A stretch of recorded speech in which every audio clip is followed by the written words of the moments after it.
you don't want to lose, but it is a pre-season game. He has used a lot of his squad. Not all of them. We'll maybe talk about that, but he has used a lot of the players here. The team that he's picked in the first half won't start for Liverpool. So you can understand maybe some of the goals that they give away and things like that. But also, if you're looking for individual performances to get excited about, there was a few of those as well. Yeah, absolutely. Look, as fans, when you get beaten in a pre-season game, you tell yourself, well, you don't need to worry about this because it's a pre-season game, and when you win, you're going, hey, look at this, like how good they we mean business. Yeah. I think it was 2019 or 2020. 2019 before Liverpool win the league, and they get battered by Napoli, and that was an example of a time where it just shows it doesn't matter. It's about the fitness, and it's about the minutes in the pitch and gelling players in. You looked at the starting lineup at the beginning, and you were sort of trying to work out like what formation we were going to play, and obviously you see Wirtz on like a false nine sort of, and he is one of the exciting performances that I think you're talking about. Every time he got the ball, he just looks like a player that's going to make things happen, and obviously young Rio as well on the left. So really enjoyed the first half. I think the second half looked like a team that are short of a centre back and short of a striker. Yeah, I mean, the striker thing they've sorted. He was in the building, Ekitike, but he, wasn't deemed, ready yet to start. But the centre-half thing does worry me a little bit, Josh, because, listen, it's a pre-season game, so you can understand that it's going to be a bit makeshift and someone's going to end up in an unlikely position at some point. But it's both halves.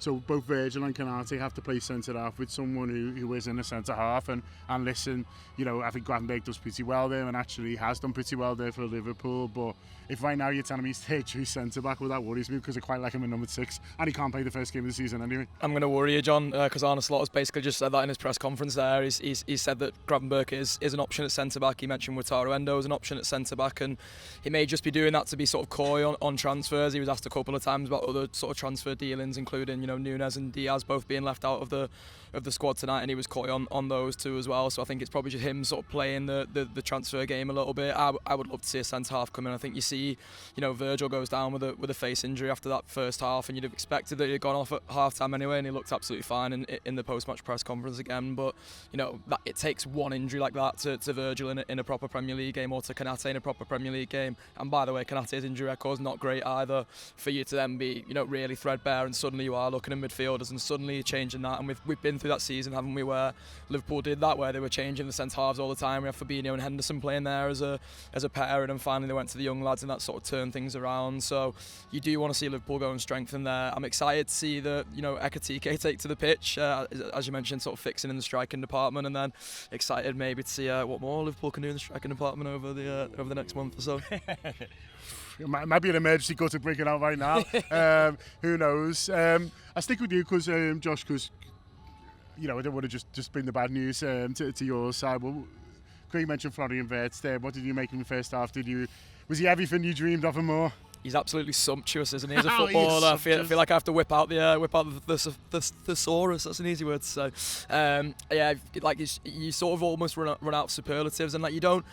I think you do this thing in your own head where you're so excited to see a football that you probably like tell yourself a story of what it's going to be like, and I'm sure him and Slot will look back on that performance and look at things that they think can be improved, and there's more time to gel and things like that. But some of the things he does with a football, the way Mo Salah looks like he just loves to play with him. There was one chance in the first half where like Mo should have definitely shot, and it was almost like he just wanted to keep passing it between each other because he was enjoying it so much. So I think you're seeing a real quality player coming into Liverpool's setup there, looking like he's already going to really improve things for Liverpool, but also like literally what he can bring individually too, I think is just so exciting. He looks really strong on the ball, looks really powerful. We were sort of saying where we create the comparison really is Coutinho in terms of the way he just glides around with the ball. He welcomes contact and manages to spin away from players. He works so well in sort of half space and things like that. So yeah, I'm really excited to see him play more football for Liverpool, and on the balance of his first performance, on the evidence of his first performance there, I think he's going to be a huge player.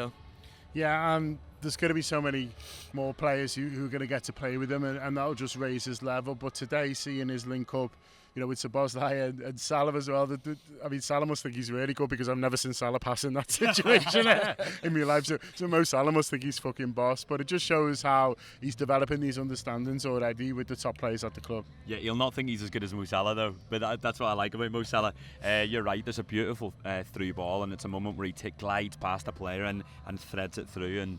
And that was one of the first sort of moments where the crowd, who were brilliant today and were so loud, they do this like, whoa, you know, we all just sort of got dead excited about what we'd just seen from him.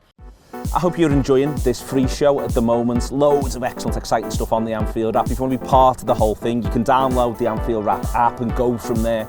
Or you can subscribe via the YouTube membership as well for video-only content and other bits and pieces. We love doing these shows. We love that you watch them. So come, be part of the journey with us.